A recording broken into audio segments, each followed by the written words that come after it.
Magandang araw po, Kuya Bari, at ganoon din sa mga kasundo na walang sawang nakikinig sa inyong YouTube channel. Siya nga po pala, itago niyo na lang po ako sa pangalang Jonathan. Ako ay tubong antike. Kagaya ng iba, ay nais ko ring magbahagi ng aking kahindik-hindik na karanasan patungkol sa sinasabi nilang aswang. Noong bata pa lang po ako, mahilig talaga akong sumama kay Itay upang maghanap ng mga isda sa tabi ng dagat kapag gabi.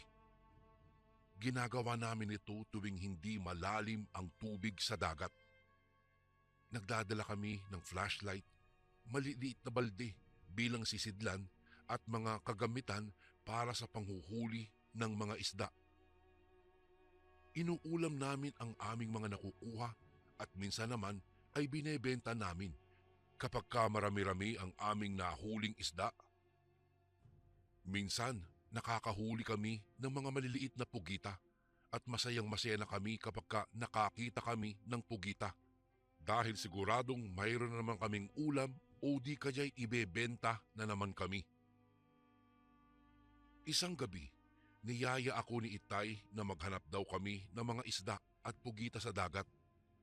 Low tide kasi iyon, Kuya Bari, kaya naman hindi na namin sinayang ni Itay ang pagkakataong iyon. Nagdala na kami ng flashlight, sisidlan at panghuli. Hinihiling namin ni Itay na sana makarami kami.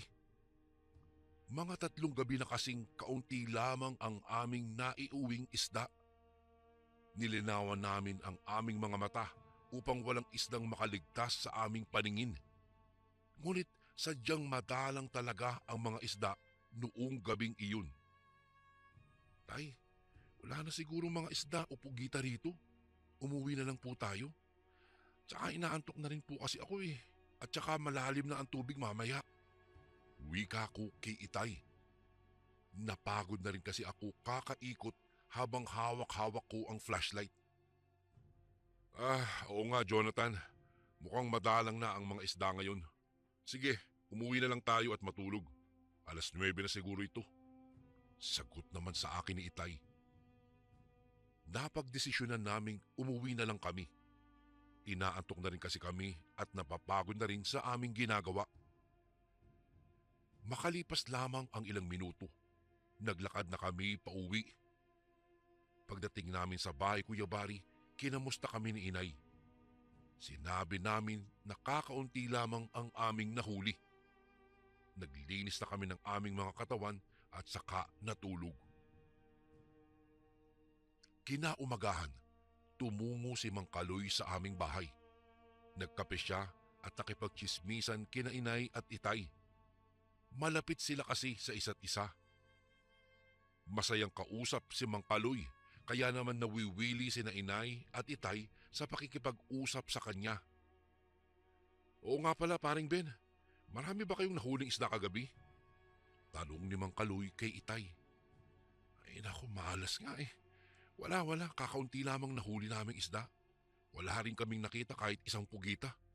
Ay, mukhang wala nang laman ng dagat, paring Kaloy. Sagot naman ni Tatay kay Mang Kaloy. Nasa tabi nila ako at nakikinig lamang sa kanilang usapan. Noong bata pa ako ay hindi talaga ako sumasali sa usapan ng mga matatanda. Tahimik lamang akong nakaupo sa gilid habang ako'y nag-aalmusal. Ay, ganun ba? Ako, malas no. Bakit ayaw niyong subukan doon sa kabilang bato? Doon ako nang huli kagabi. Abay, marami akong nakuhang isda at pugita. Sa katunayan nga, napuno ko nga yung sisidlan ko. Sabi naman ni Mang Kaloy. Dahil doon, namangha si Itay sa kanyang narinig. Ngunit kaagad ring naglaho ang pagkamanghang iyon. Tila ba, mayroon siyang malalim na iniisip habang nakakunot ang kanyang noo. Marahil iniisip niya kung bakit pumunta si Mang Kaloy sa batuhang iyon, gayong delikado daw pumunta doon kapag kagabi na. Talaga nga naman kasing kakilakilabot puntahan ang lugar na iyon, Kuya Bari. Ayon kasi sa kwento ng mga matatanda, inaaswang daw ang mga taong pumupunta roon kapag kagabi. Marami na rin kaming natanggap na balita mula sa ibang mangingisda na nakakita raw sila ng aswang na nakatuwad. Mukhang hindi raw ligtas na manghuli ng mga isda malapit sa batuhang iyon dahil parang tinatambayan ng aswang ang lugar na iyon. Ang malaking bato na iyon, Kuya Bari, ay napapalibutan ng tubig. Tuwing low tide po ay magandang umikot sa paligid ng batong iyon dahil marami kang makukuhang mga isda, pugita, kabibe at kung ano-ano pa. Ngunit nang magsimulang kumalat ang nakakatakot na balita patungkol sa batong iyon, maraming mga mangingisda ang natakot at kailanman ay hindi na sila pumunta pa roon kapag gabi na. Mayroon raw kasing natagpo ang bangkay ng isang tao sa gilid ng dagat, malapit sa batong iyon. Ayon sa sabi-sabi, wala nang lamang loob ang biktima. Puno ng kalmot sa muka at braso at may kagat sa bandang liig nito na parabang ininom ang dugo. Naniniwala raw silang aswang ang gumawa ng karumal-dumal na krimeng iyon. Magmula nang maganap ang masaklap na insidenteng iyon, wala nang mga mangingisda ang pumunta malapit sa kinaroroonan ng malaking bato. Natatakot na silang manghuli ng mga isda malapit doon dahil naniniwala silang mayroong gumagala-galang aswang sa lugar na iyon pagsapit ng dilim. Subalit nagulat kami ni Itay nang sinabi ni Mang Kaloy na doon daw siya nang huli ng mga isda at naghanap ng mga pugita. Naku Kaloy, di ba delikado daw puntahan yun kapag kagabi? Yung doon sa malaking batong sinasabi mo. Bakit ka naman pumunta doon, Kaloy? Hindi ka ba natatakot sa sinasabi nilang aswang?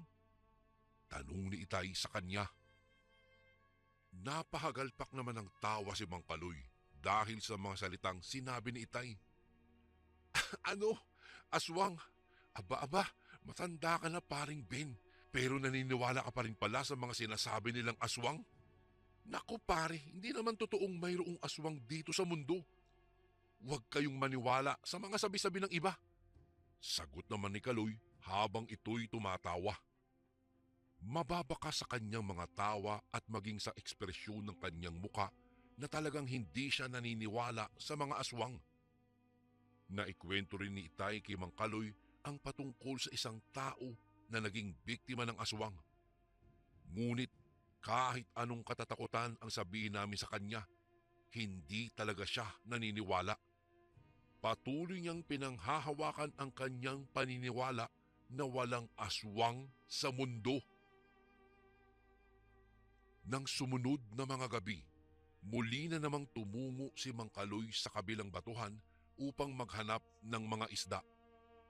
Palaging puno ang kanyang sisidlan tuwing umuuwi siya. Marahil iyon ay dahil wala ng ibang mga tao ang nanguhuli ng mga isda roon, kaya naman ay palaging marami ang mga isdang naiuuwi ni Mang Kaloy. 3 gabi na siyang pabalik-balik malapit sa batuhang iyon. Ngunit nagtataka kami sapagkat wala namang masamang nangyayari sa kanya. Nakakauwi pa rin siya ng ligtas. Walang kababalaghang nagaganap sa lugar na iyon ayon kay Mang Kaloy. Wala ring umaataking aswang. Masasabing ligtas si Mang Kaloy kapag katutungo siya roon kahit pa kalagitnaan na ng gabi. Tay, hindi naman siguro totoo na may aswang sa kabilang batuhan. Tingnan mo si Mang Kaloy Wala namang masamang nangyayari sa kanya. Tsaka tingnan mo Itay ang dami niya nahuhuling isda palagi. Paano kaya Tay kung doon na rin tayo maghanap ng mga isda? Wika ko kay Itay. Ngunit hindi pa man nakakasagot si Itay ay kaagad nang nagsalita si Inay. Aba, anong sinabi mo Jonathan? Pupunta kayo roon ng ama mo? Naku, sabing delikado ngang pumunta roon kapag kagabi. Baka sunggaban na lang kayo ng aswang, kaya wag na wag kayong pupunta roon. Wika ni Inay. Pero Nay, wala namang pong aswang ang sumunggab kay Mang Kaloy. Totoo nga sigurong walang aswang doon. Pangangatwiran ko naman kay Nanay Gloria. Bakas sa reaksyon ng mukha ni inay na hindi niya nagustuhan ang mga salitang aking itinuran. Naku, baka nakatsamba lang siya. Huwag kang ang pasaway, Jonathan. Huwag mong subukin ang alam mong ikakapahamak mo. Saway ni inay sa akin. Noong mga sandaling iyon, Kuya Bari, ay abala sa paghahasa ng itak si itay. Nakikinig lamang siya sa usapan namin ni inay. Halos nagbabangayan na nga kami ni Nanay Gloria dahil gusto ko talagang tumungo sa kabilang batuhan. Subalit ayaw niya kaming payagan.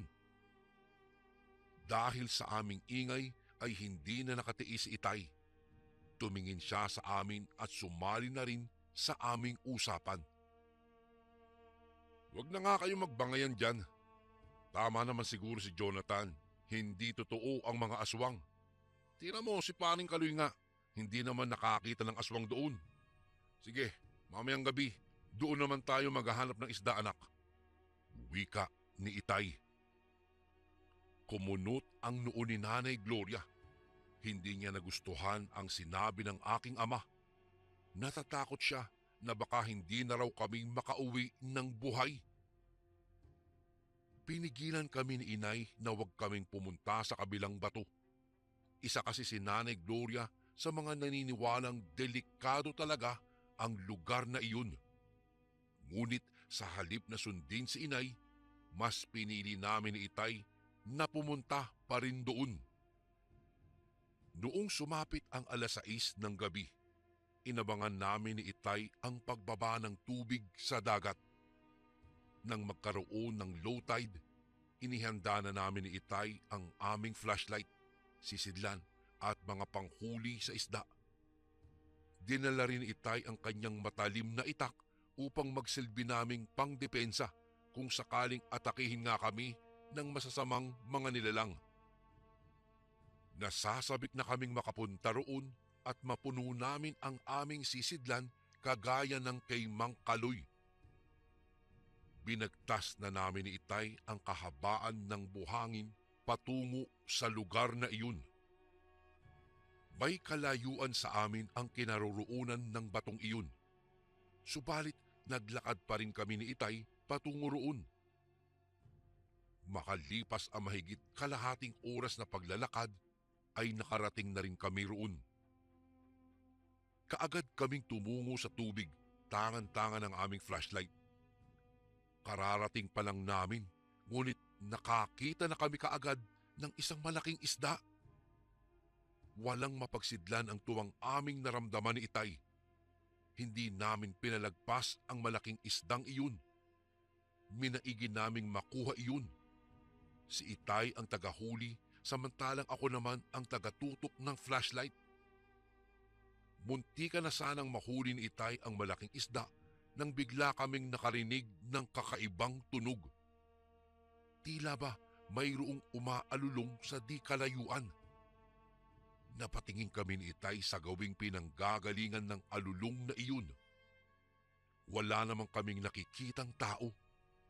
Hinayaan na lamang namin ni itay ang tunog na iyon. Maya-maya ay muli na naman kaming nakarinig ng alulong. Naramdaman ko ang unti-unting pagkabuhay ng kaba sa aking dibdib. Naalala ko tuloy ang kwento ng mga matatanda sa aming lugar patungkol sa mga aswang. Nanindig ang aking balahibo. Maya-maya ay muling tumahimik ang paligid. Itinutok ni itay ang kanyang flashlight sa di kalayuan. Nabigla kami nang magtama ang flashlight ni itay sa buhangin na kung saan ay mayroong nakatuwad na nilalang. Mas lalong nanindig ang aking balahibo noong mga sandaling iyon, Kuya Bari. Tay, ano iyang nakatuwad na yan? Hayop po ba yan? Tanong ko kay itay. Hindi ko alam, Jonathan. Alika, tingnan natin kung anong klaseng nilalang yun. Sagot naman ni itay. Umahon na si itay sa tubig at tumungo sa buhangin. Wala na akong nagawa kung hindi ang sumunod na lamang sa kanya. Ayoko sanang lumapit doon, ngunit natatakot din ako na mapalayo kay Itay. Dahan-dahan akong sumunod kay Itay. Damang-dama ko ang pangangatog ng aking mga tuhod. Hindi ko lubos maipaliwanag ang aking nararamdaman. Tila ba nilalamon ako ng labis na kaba at takot. Nakatutok pa rin ang flashlight ni Itay sa nakatuwad na nilalang. Malapit na kami sa kinaroroonan nito. Tiningnan ko ng maigi ang nilalang na iyon. Napansin ko ang mahabang buhok nito. Tay, tao po ba yan? Parang babae siya. Ang haba ng kanyang buhok. Sambit ko habang nakatitig ako sa nakalugay na buhok ng nakatuwad na nilalang. Napaisip ako. Sa palagay ko ay iyon na nga ang sinasabi nilang aswang. Nakatuwad lamang ito at hindi man lang ito gumagalaw. Kumuha si Itay ng isang bato. Nagtaka naman ako kung anong gagawin niya sa batong iyon. Tay, ano pong gagawin niyo sa batong yan? Tanong ko sa kanya. Hindi man lang ako sinagot ni Itay na para bang hindi niya ako narinig. Nagulat na lamang ako sa ginawa ni Itay. Binato niya ang nakatuwad na nilalang at tumama ito sa bandang puwitan nito. Hindi ko inaasahan talaga ang tagpong iyon, Kuya Bari. Dahil sa ginawa ni Itay, mabilis na gumalaw ang nilalang. Wari bang nagulat ito sa ginawa ng aking ama. Mula sa pagkakatuwad ay tumayo ang nilalang na iyon at humarap ito sa amin. Napakabilis na mga pangyayari na animoy isang kidlat. Natanaw na lang namin na nakaharap na sa amin ang nilalang na iyon. Galit na galit ang mga mata nito. Namumula ang kanyang mga mata na para bang nakasinghot ng ipinagbabawal na droga. Napasigaw ako, Kuya Bari, at napatakip ako ng aking mga mata. Ang kanyang muka ay kagaya ng mga aswang na nakikita ko sa TV. Magulo ang kanyang buhok, mahaba ang kuko at matutulis ang kanyang pangil. Takot na takot ako. Tila ba gusto ko na lamang maglaho noong mga sandaling iyon. Akala ko sa TV lang ako makakakita ng aswang, ngunit hindi ko akalaing matatanaw ko rin ito sa totoong buhay. Anak, takbo! Sigaw ni Itay sa akin.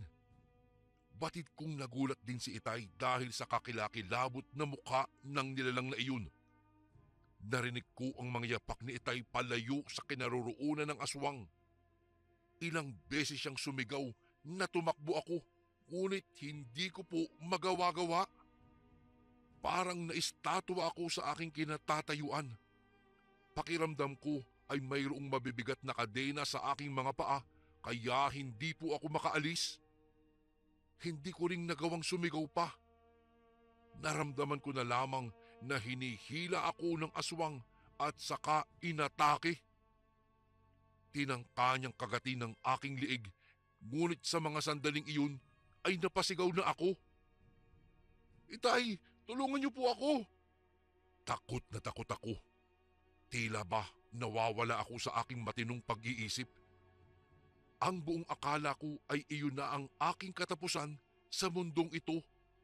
Ngunit naramdaman ko ang unti-unting pagkalas ng aswang mula sa mahigpit na pagkakahawak nito sa aking liig.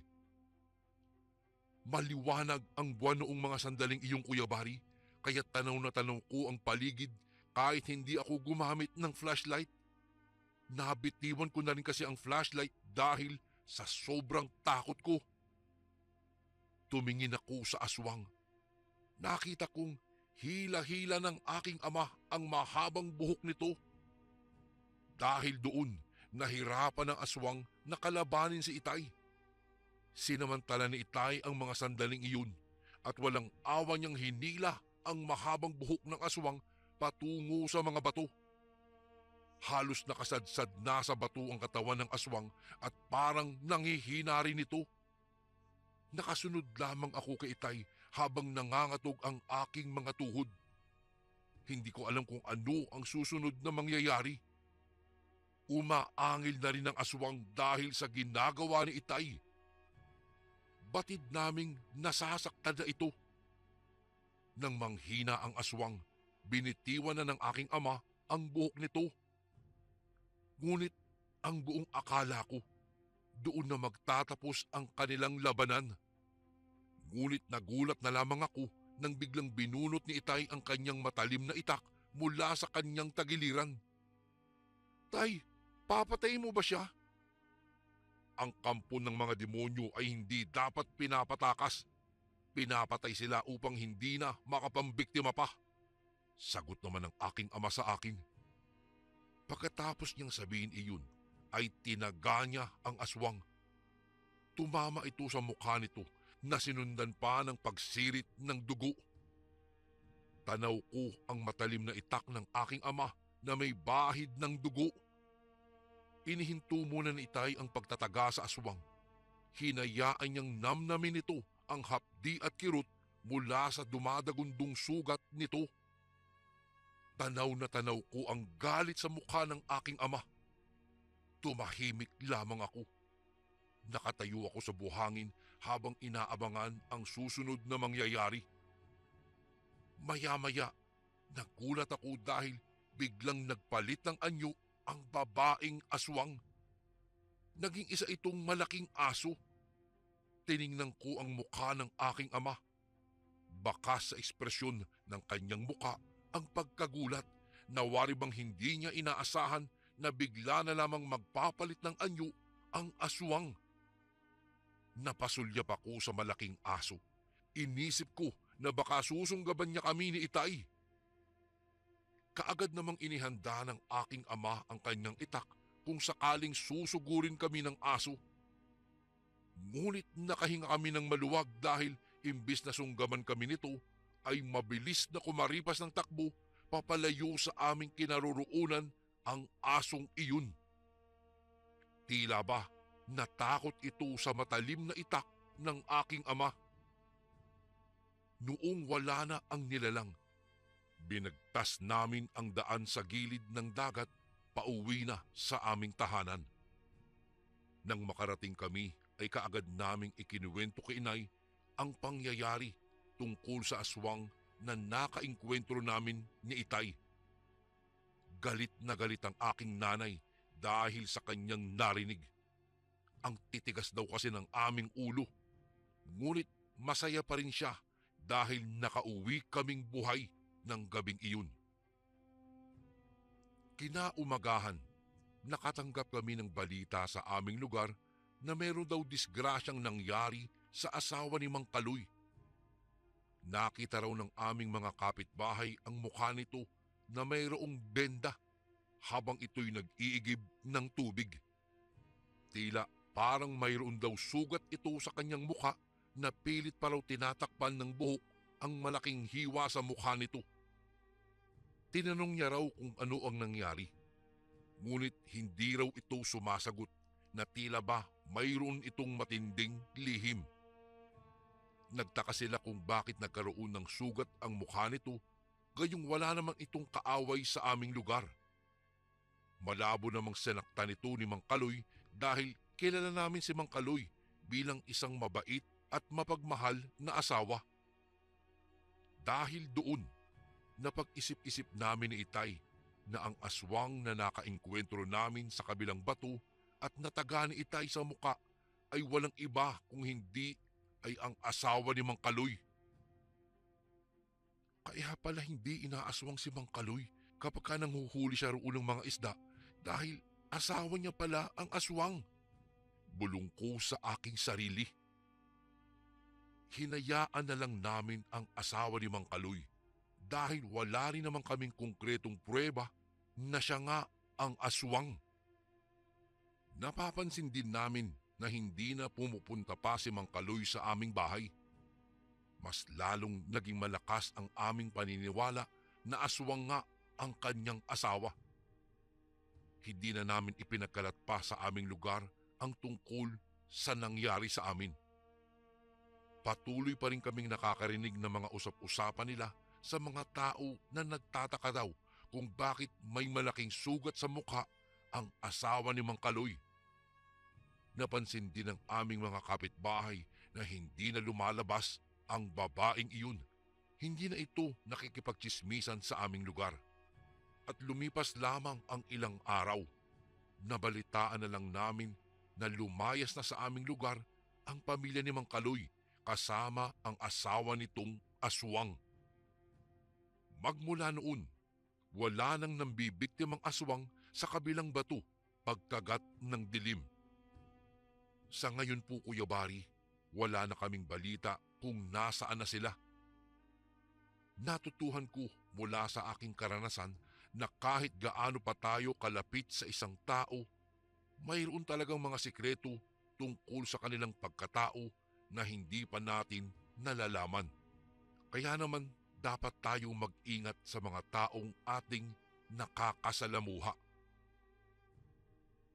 Habang nagdaan ang mga araw, nanatili sa aming isipan ang alaala ng nakakatakot na pagkikita namin sa aswang na iyon. Nagpatuloy kami sa aming buhay, nangingisda sa tabi ng dagat. Ngunit ang kwento ng gabing iyon ay patuloy na umiikot sa aming mga usapan. Ang pag-alis ni Mang Kaloy kasama ang kanyang asawang aswang ay naging babala sa mga lokal. Nag-umpisa ang mga tao na maging maingat sa kanilang paligid na nauunawaan na kung minsan ang mga bagay na ating kinatatakutan ay hindi lamang mga kwento.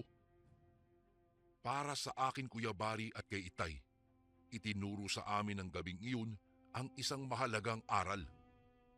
Napagtanto namin na ang kadiliman ay maaaring magbunyag ng mga lihim na nakatago sa harap natin.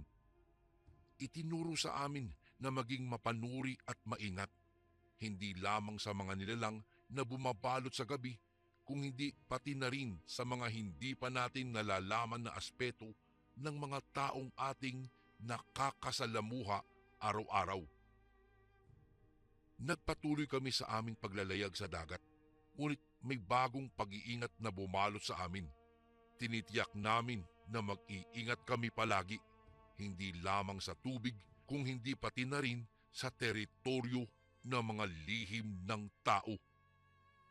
Kuya Bari, dito ko na po tatapusin ang aking kwento.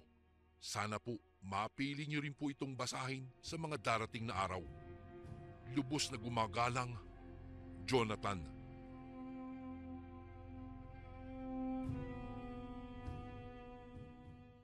Isang mapagpalang araw po sa inyo, mga kasundo, lalong-lalo na po sa inyo, Kuya Bari.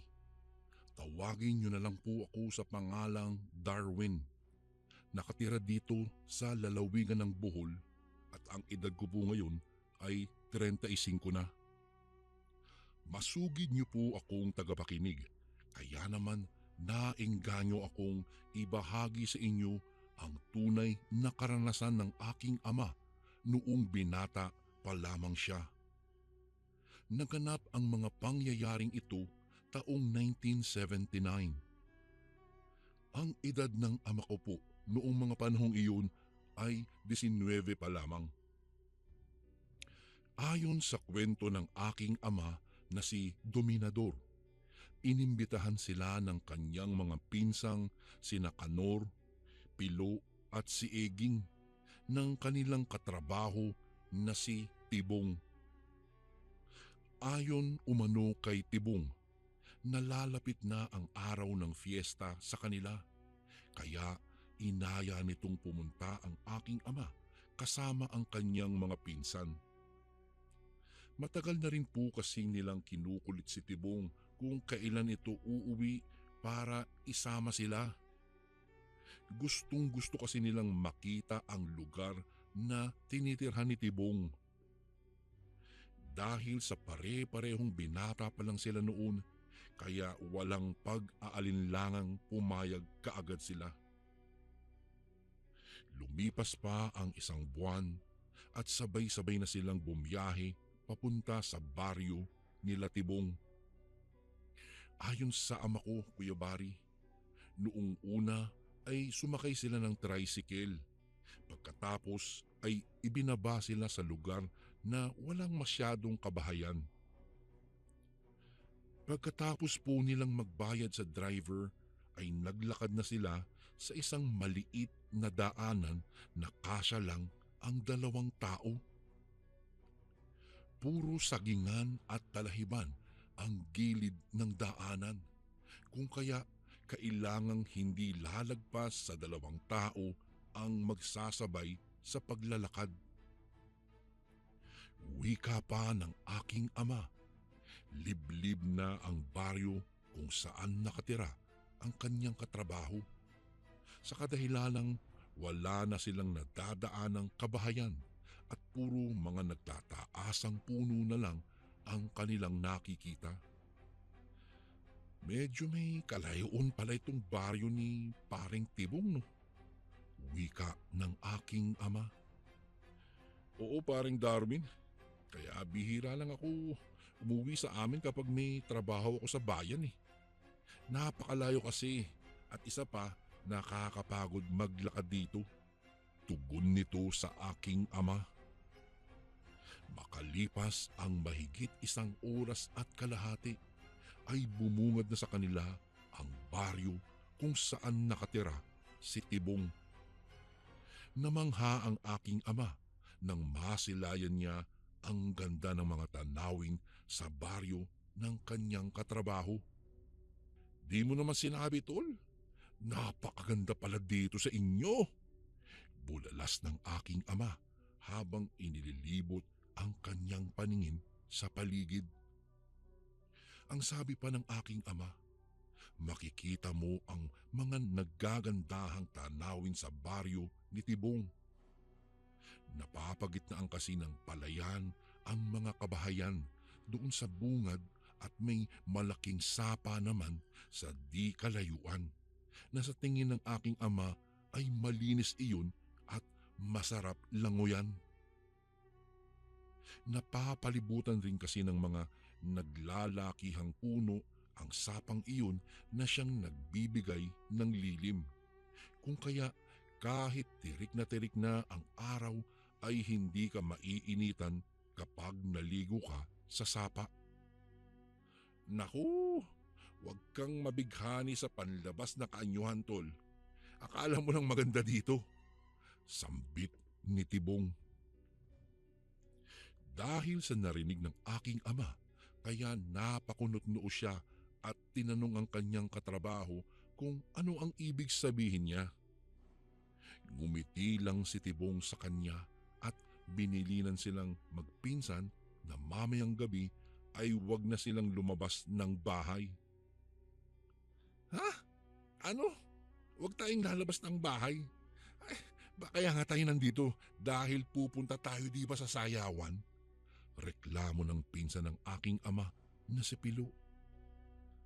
Ay nako, basta huwag kayong makulit no, makinig na lang kayo sa akin. Pupunta naman tayo sa sayawan eh. Huwag lang mamayang gabi. Delikado kasing lumabas mamaya dahil kabilugan ng buwan mamaya. Sagot ni Tibong. Ano naman ang koneksyon sa bilog na buwan sa sayawan? Tanong ni Kanor. Ay naku, isa ka pang makulit eh. Basta makinig na lang kayo. Huwag nang marami pang satsat. Anya ni Tibong habang patuloy pa rin silang naglalakad sa baryo. Nang naglalakad na sila ay napapansin ng aking ama na may mga pailan-ilang tao ang masamang nakatitig sa kanila. Yung iba naman, hindi sila nilulubayan ng tingin, kaya nakaramdam ng takot ang aking ama noon, Kuya Bari.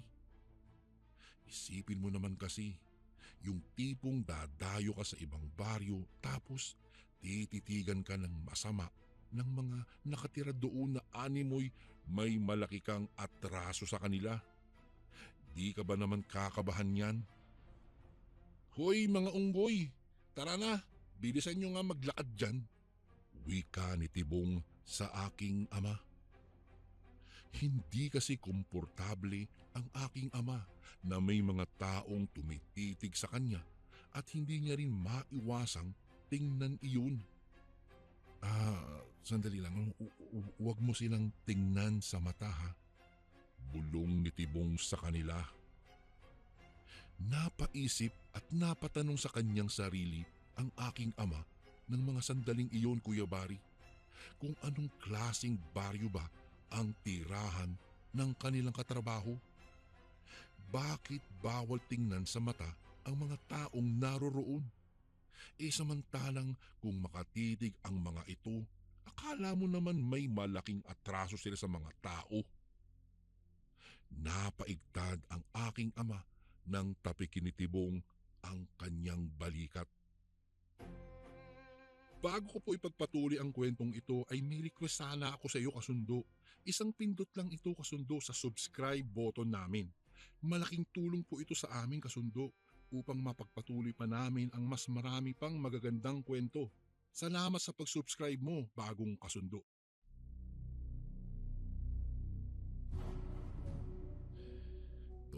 Tol, nababasa ko ang nasa isipan mo. Tara, at sa bahay ko na lang ipapaliwanag kung anong klaseng baryong itong napasukan niyong magpinsan ha. Mabilis na naglakad silang magpinsan dahil nakaramdam na sila ng kakaiba sa mga taong naroroon. Hindi naman pusa nang huhusga sila sa mga nakatira sa baryong iyon, Kuya Bari. Kaya lang ay talagang hindi mo maiiwasang mag-isip ng kakaiba dahil na rin sa kinikilos ng mga ito. Noong makarating na sila sa bahay ni Tibong, ibang-iba ang presensyang nararamdaman nila sa loob ng bahay kaysa sa labas. Ayon kasi sa aking ama, Kuya Bari, maaliwalas at napakagaan umano ang presensyang nararamdaman nila doon sa loob ng bahay ni Tibong kaysa noong nandoon sila sa labas. Dahil tila ba may trahedyang nakaabang sa kanila kapag nandoon sila sa labas. Ipinakilala naman ni Tibong ang kanyang mga magulang. Doon napag-alaman ng aking ama na may lahi palang mga antingero at albularyo itong si Tibong. Dahil ang kanyang ama ay isang antingero at ang kanyang ina naman ay isang albularya. Pinaghanda naman sila ng pagkain kaya busog na busog talaga sila nang matapos silang kumain. Anya pa ni Pilo, sulit na sulit ang mahabang paglalakad nila dahil masasarap ang mga pagkaing inihain sa kanila ng mga magulang ni Tibong. Kinagabihan, naririnig na ng aking ama ang mga tugtugan sa bungad ng baryo na tila ba nang iingganyo ang musika na pumunta sila doon sa sayawan. Mga iho, inumin niyo ito ha. Wika ng ama ni Tibong sa aking ama at sa kanyang mga pinsan. Tinanggap naman nila ang tig-iisang basong may lamang tubig at hindi na sila nagtanong kung bakit iinumin nila iyon. Matapos nila inumin ang tig-iisang basong tubig ay may nalalasahan ang aking ama na tila kakaiba. Ayon sa kanya, Kuya Bari, hindi niya alam kung anong klaseng lasa iyon. Dahil hindi niya naman masasabing mapait iyon o mapakla o kaya ay maalat. Basta kakaiba daw ang tubig na ipinainom sa kanila. Maya-maya lang ay nagtaka ang aking ama dahil kanina lang ay halos nagkukumahog silang lumabas ng bahay upang pumunta doon sa sayawan dahil sa naririnig nilang napakagandang tugtugan. Pero bakit ngayon? Parang nakakakilabot na ang tugtugan sa sayawan na kanilang naririnig kanina. Animoy mga nag-iiyakang tao na at may halong umaalulong na aso. Ano pong nangyari, Tatang? Bakit tila nag-iba yata ang tunog sa sayawan? Tanong ng aking ama. Oo nga po, bakit ganyan yung tunog? Nakakatakot naman yan. Sinigundahan tanong ni Eging. Kaya nag-iba na ang tunog ng tugtog doon sa narinig nyo kanina dahil iyon sa ininom nyong tubig. May orasyon ang tubig na ibinigay ko sa inyo para hindi kayo mahipnotismo ng mga halang ang kaluluwang sumasamba sa kaliwa. Wika ng ama ni Tibong. Sinabihan pa sila noong sumilip sa bintana nang sa ganoon ay makita nila kung anong klaseng mga nilalang ang naroroon sa labas. Dagdag pang wika ng ama ni Tibong na huwag umano silang matakot dahil nilagyan niya ng isang tinatawag na sabulag ang buong bahay. Kaya kahit magpaikot-ikot pa sa kakahanap ang mga nilalang kung saan nagtungo ang mga dayong pumasok sa kanilang baryo, hindi sila nito makikita. Agad naman silang sumilip sa bintana. Noong nakasilip na sila, halos panawan na ng ulirat ang aking ama. Dahil kitang-kita niya ang mga naglalakihang asong kulay itim at mahahaba ang mga balahibong nagpabalik-balik lang sa daanan. Ang malala pa, Kuya Bari, nakikita ng aking ama ang nakakakilabot na itsura ng mga asong iyon na animoy mga halimaw dahil sa naglalakihang mga mata na kulay pulang nagbabaga. Idagdag mo pa ang mga ngiping matutulis na animoy ngipin ng tigre. Isabay mo pa ang mga nag-uunahang pumapatak na salupang malalapot na laway ng dilalang. Aswang ang mga iyan, kaya nga sinabi ko sa inyo na sa sunod na araw na tayo pumunta sa sayawan, di ba? O ngayon, nasagot ko na ang mga tanong nyo kanina. Sambit ni Tibong sa aking ama. Namangha naman ang aking ama sa pamilya ni Tibong dahil tila ba wala lang sa kanila ang mga naganap sa labas ng kanilang bahay. Para bang mga sanay na ang mga ito sa mga nangyayari. Dahil sa takot at kabang nararamdaman ng aking ama ay hindi siya nakatulog ng gabing iyon. Ganoon din ang kanyang mga pinsan. Kaya kung ano-ano na lang ang kanilang napapagkwentuhan, maibsan lang ang takot sa kanilang nararamdaman. Ngunit kahit ano pa ang kanilang gawin, ay tila takot na takot sila sa kanilang mga nakikita. Kahit ang mga nilalang na ito ay hindi naman sila nakikita dahil nga sa sabulag na inilagay ng ama ni Tibong. Hindi rin sila halos nakatulog dahil naririnig nila at nakikita nila ang mga umaalulong na nilalang sa kabilang baryo lang.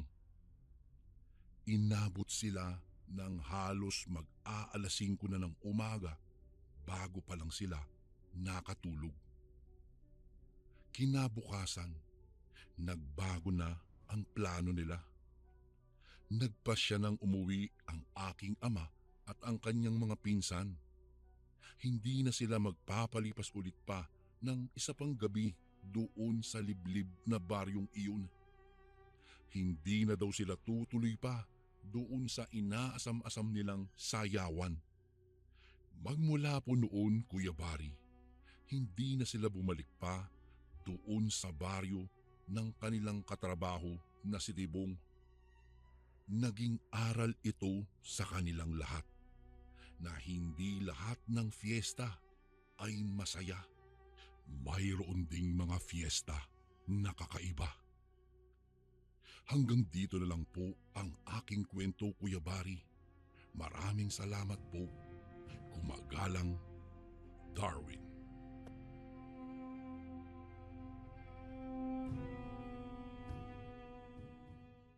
Totoo ba yung barang? Dinig kong tanong ng isa kong kaklase sa kanyang katabi habang binubuklat ang pahina ng isang aklat. Nabasa ko kasi dito sa libro eh. Dagdag pa niya. Minabuti niyang suriin ang bawat letrang nakasulat sa pahina na tila ba'y nangangalap ng patunay na impormasyon tungkol sa barang na siyang paksa ng kanyang binabasa. Napahawak ito sa kanyang ulo nang makatanggap ng marahang paghampas mula sa katabi. Napakamapaniwalain mo talaga. Usal ng katabi.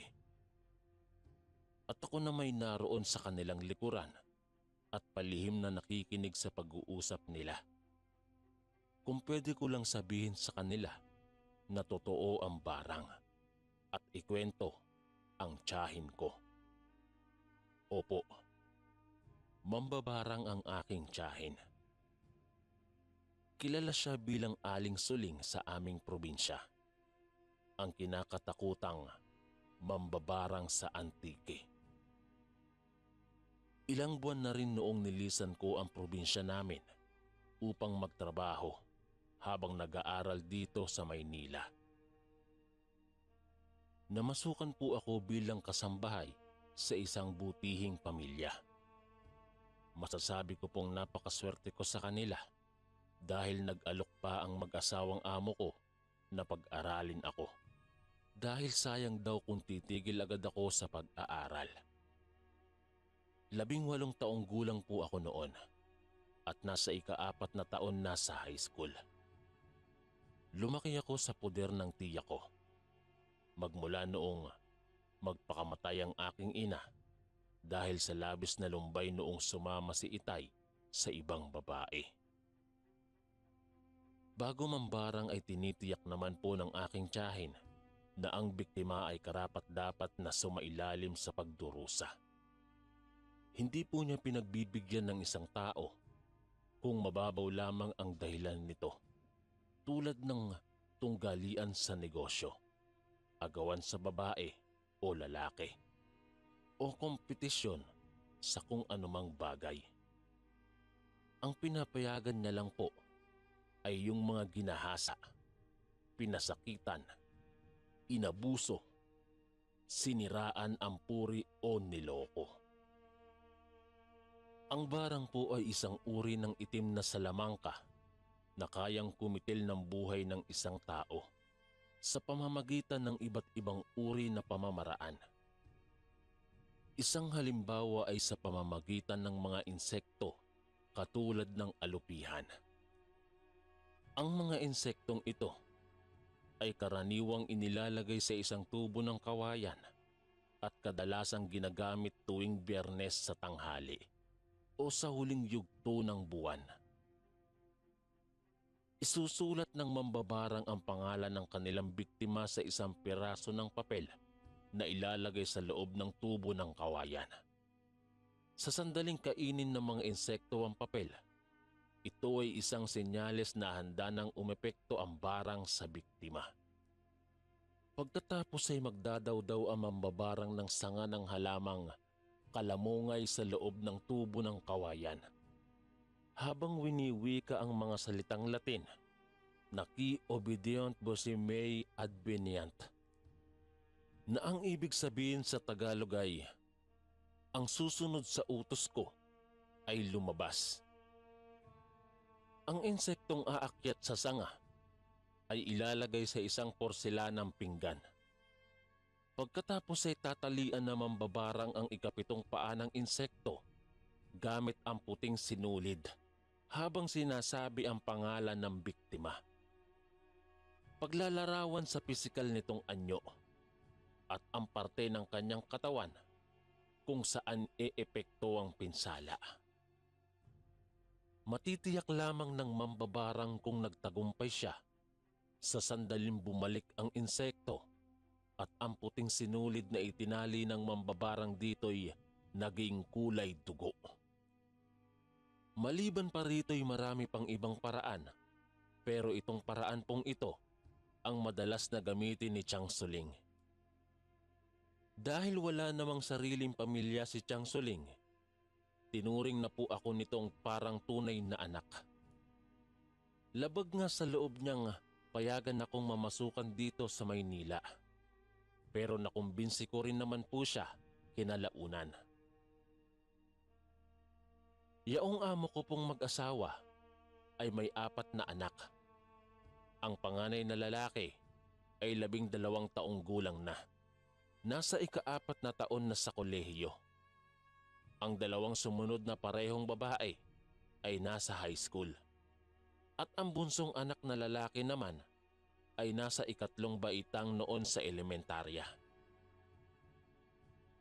Si Demetrio, ang panganay nilang anak, ay labis kong hinahangaan dahil sa taglay nitong kagwapuhan, talino at pagiging maginoo. Nasa kanya na ang lahat, kaya't napakaraming babae ang nagkakandara pa dito. Inilihim ko po noong una ang aking pagtingin para sa binata dahil batid ko namang ako'y lupa lamang kung ikukumpara sa katulad niyang maihahambing ko sa langit. Ngunit tila ba'y pinaburan ako ng tadhana at dininig ang hiling ng aking damdamin. Isang araw ay inaya ako ni Demetrio sa may kubong tambayan sa likod ng bahay nila at nag-usap kami ng pribado. Inamin nito na nahuhulog na umano siya sa akin. Nag-aalangan pa ako noong una na umamin din ang aking nararamdaman para sa binata, sapagkat hindi kami nababagay sa isa't isa at baka ay itakwil lamang ako ng mga magulang niya. Tiniyak niya namang gagawin niya ang lahat upang walang manghusga sa relasyon namin kung papayag akong maging magnobyo't nobya kaming dalawa. Kinalaunan ay inamin ko rin po ang pag-ibig ko para sa binata. Iminungkahi ko sa aking nobyo na wag na muna naming ibunyag ang aming relasyon sa kanyang pamilya. At hanggat maaari ay panatilihin ito bilang isang lihim. Pumayag naman po si Demetrio. Kapag hating gabi na't mahimbing nang natutulog ang lahat, pinagsasamantalahan namin ang pagkakataong magkasamang pagmasdan ang mga tala doon sa bakuran ng kanilang mansyon. Inilihim ko rin po ang aming relasyon kay Chasuling. Batid ko po kasing madidismaya ito dahil pinagbilinan ako nitong wag magnobyo. Palagi naman po namin kinakamusta ang isa't isa sa telepono. Ang sabi niya'y maayos naman daw ang sitwasyon niya roon sa Antique. Hanggang sa nadiskubre namin ni Demetrio na nagbunga ang aming pagmamahalan.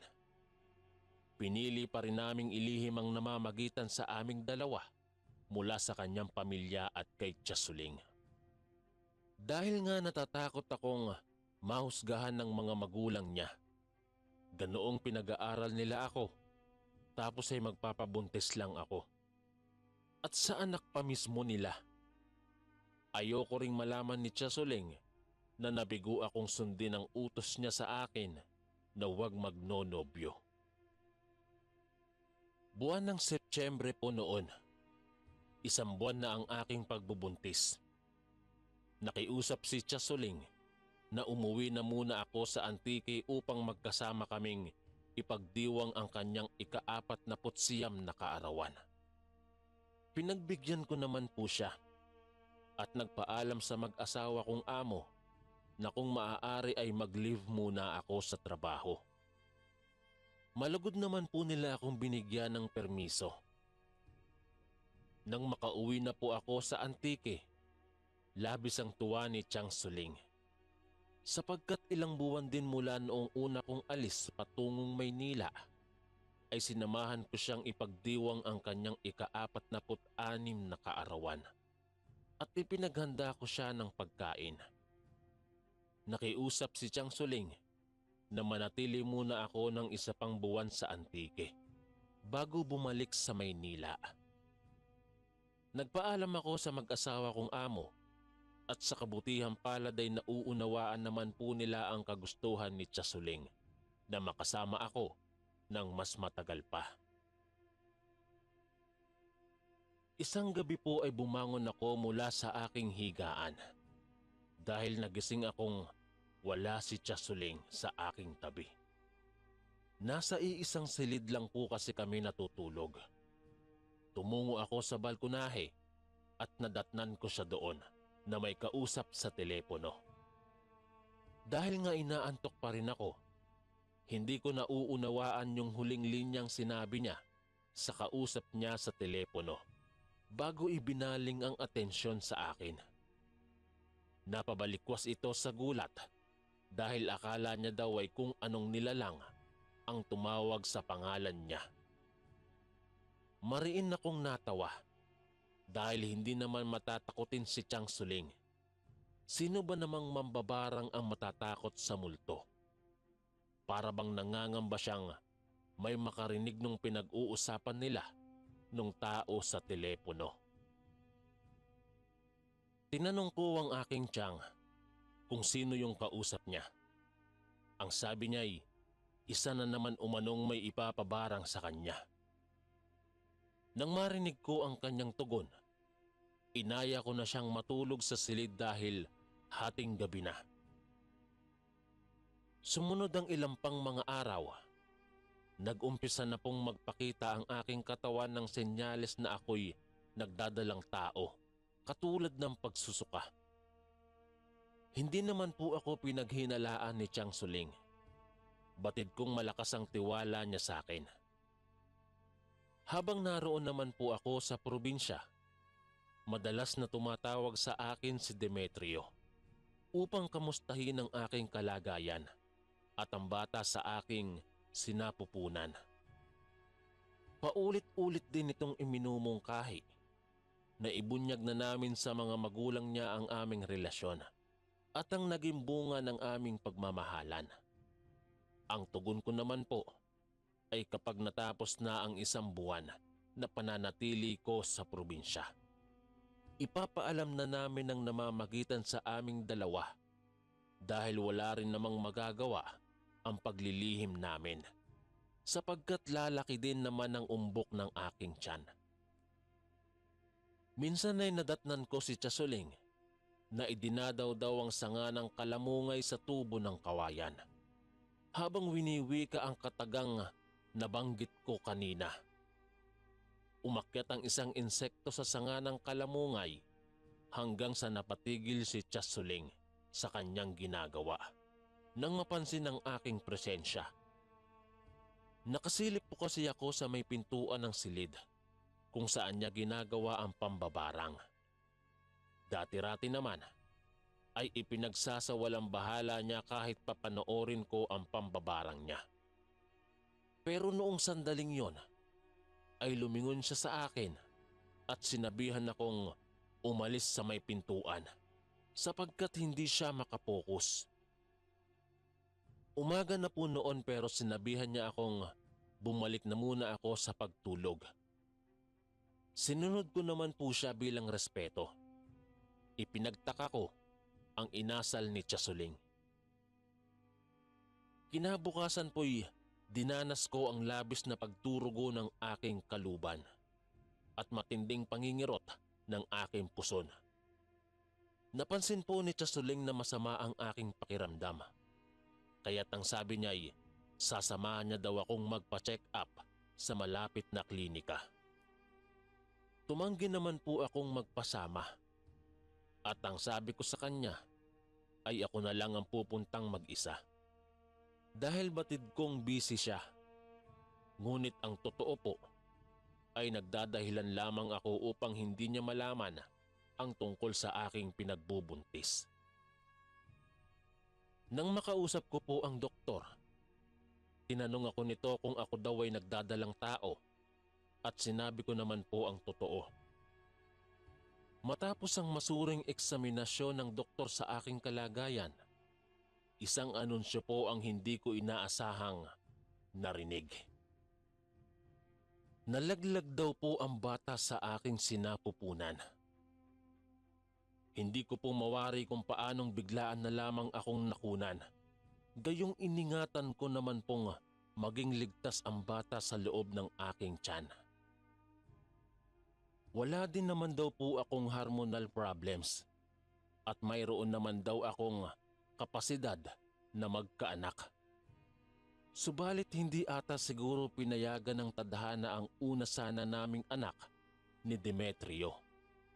Binigyan ako ng doktor ng reseta ng gamot na magsisilbing lunas sa epekto ng pregnancy failure sa aking katawan.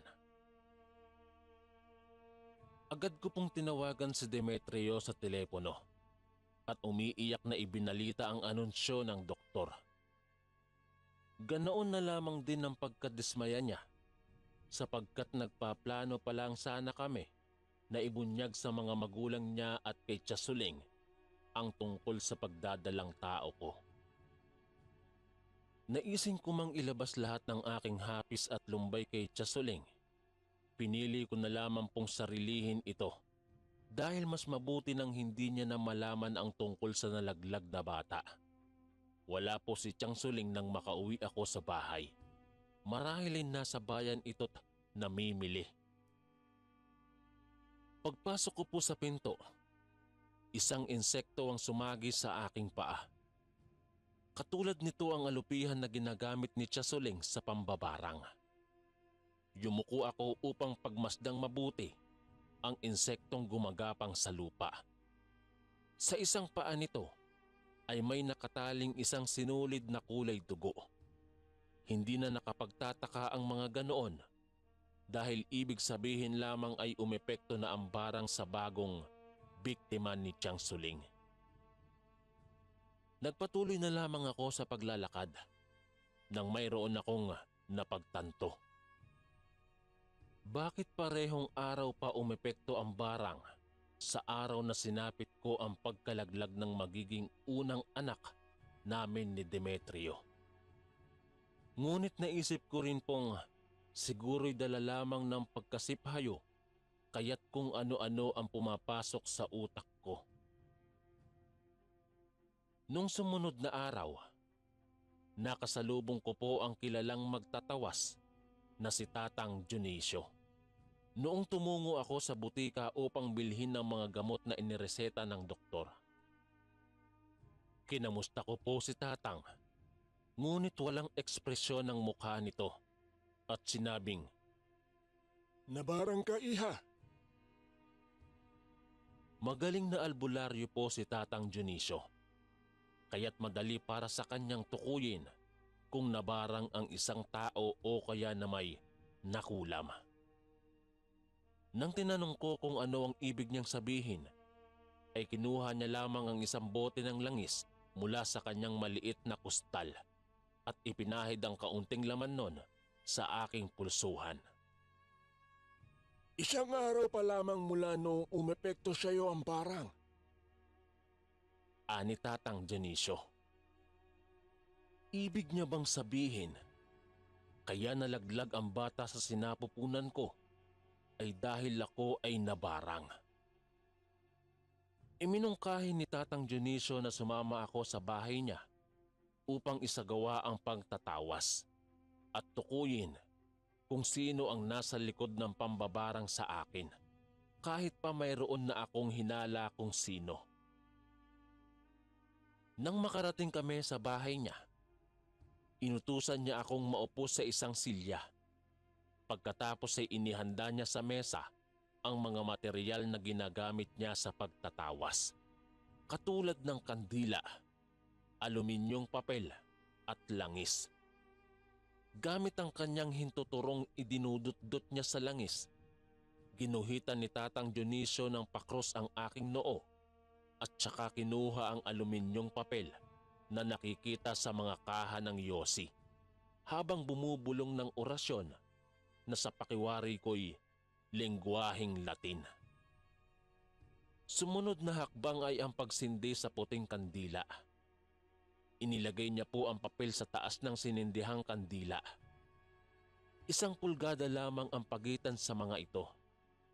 Maya-maya pa, ang usok na nalilikha ng apoy ay nakabuo ng isang figura sa aluminyong papel.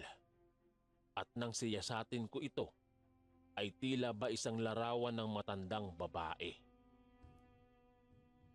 Hindi po gaanong malinaw ang bawat detalye ng figura, kaya't hindi ko natitiyak sa aking sarili kung tama ang pag-unawa ko dito. Tinanong ko si Tatang kung ano ang ibig sabihin ng nakaguhit sa papel at nadiskubre kong tama ang aking palagay nang sabihin nitong isang matandang babae ang nambarang sa akin. At dagdag niya pa, malapit umano sa akin ang nasabing mambabarang. Wala namang ibang mambabarang ang kilala sa baryo kung hindi si Tiang Suling. Nang makauwi po ako sa bahay, sinalubong ako ni Tiang Suling at naghanda pa ito ng paborito kong adobo para sa aming pananghalian.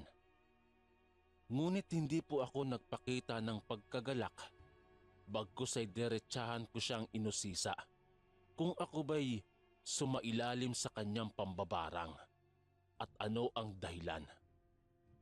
Tumanggi siya noong una, subalit pilit kong ipinaliwanag ang resulta ng pagtatawas sa akin ni Tatang Dionisio. At ang saktong pagbalik ng alupihang may nakataling kulay dugong sinulid ang paa sa pagkalaglag ng bata sa aking sinapupunan. Binalot ng maikling katahimikan ng atmosfera sa bahay. Tila ba'y nag-iisip pa ang aking tiyang kung paano niya sisimulan ang kanyang pagpapaliwanag. Hanggang sa nagsalita si Tiyasuling. Ang sabi niya ay nalaman niya daw ang tungkol sa aking pagbubuntis mula sa mga magulang ni Demetrio. Dahil narinig umano ng mga ito ang minsang pag-uusap namin ng kanilang anak sa aking silid. Sinabihan umano siya ng mag-asawa kong amo na huwag na akong pauwiin ng Maynila at pabalikin sa kanilang mansyon upang hindi na kami magkasama ng kanilang anak dahil bagamat mabuti ang pakikitungo nila sa akin bilang kasambahay, hindi daw nila ako matatanggap para sa kanilang anak. Dahil ang pangarap umano nilang maging manugang ay sopistikado at nanggaling sa isang marangyang pamilya. Dagdag pa ni Tiyasuling, hindi ako maaaring magkaanak dahil sa aking nakatakdang ipasa ang kanyang pagiging mambabarang. At kinakailangang habang buhay na dalaga ang makatanggap ng ganitong uri ng pamana. Labis-labis ang aking pagkadismaya sa narinig. Ang tugon ko po kay Tiyasuling, hindi ko kayang manahin ang kanyang pamana.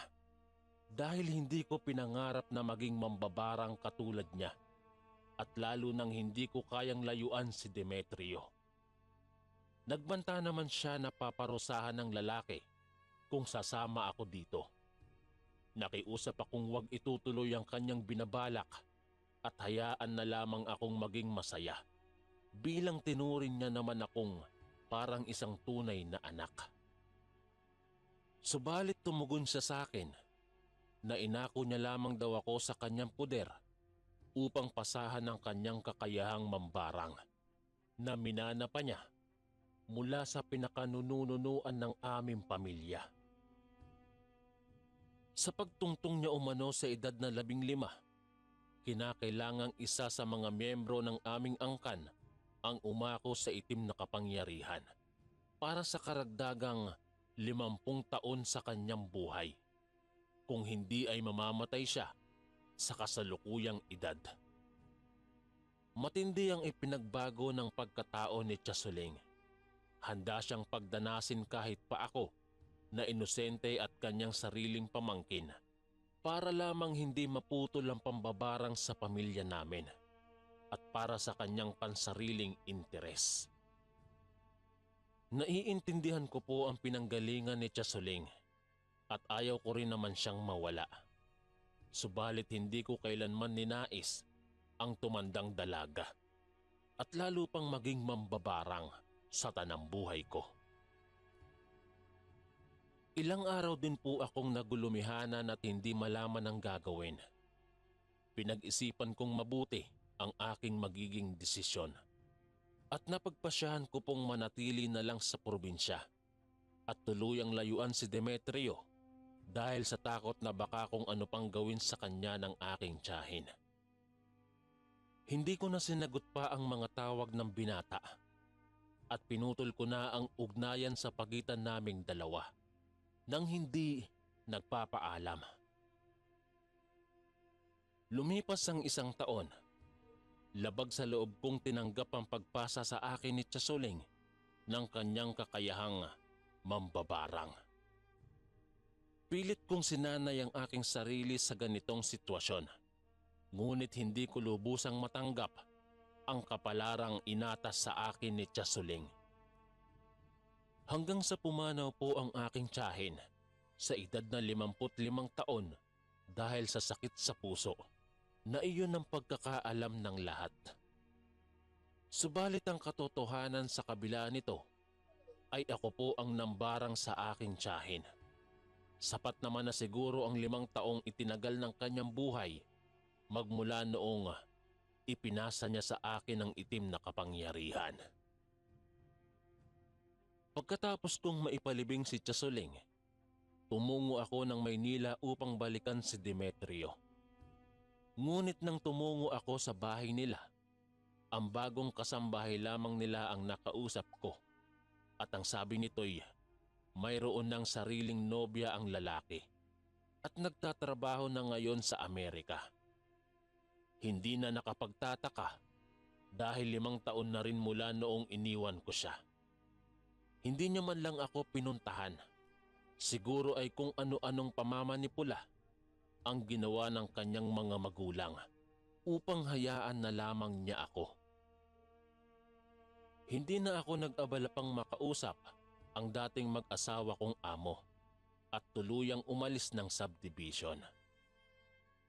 Mahirap man ay tinanggap ko po ang lahat.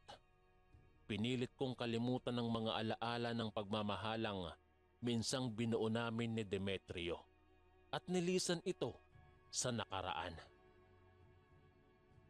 Hindi nagtagal ay pumasok po akong dishwasher sa isang karinderya sa Maynila at nahulog ang loob ko kay Anton na suki sa karinderyang pinagtatrabahuhan ko.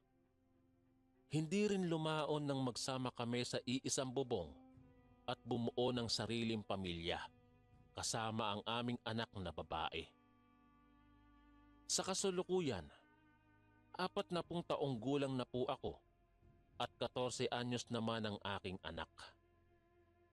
Isang beses po'y nagtanong sa akin ang aking anak, "Mama, totoo po ba yung barang?" Nabasa niya daw ang tungkol doon sa tinatawag ng mga kabataan ngayong Facebook post.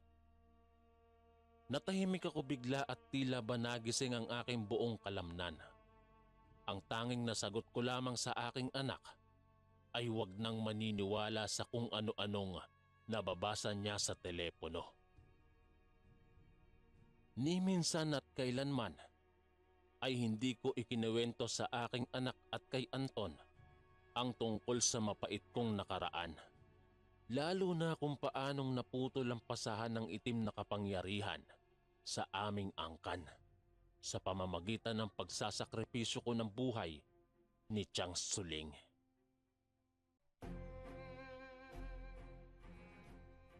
And again, maraming salamat po mga kasundo. Don't forget to subscribe and i-click nyo lang po yung bell na button para updated po kayo sa mga upcoming videos namin na paparating. Maraming salamat po ulit. God bless and ingat po lagi dyan. Ito po si Kuya Bari at ako ang Sundo.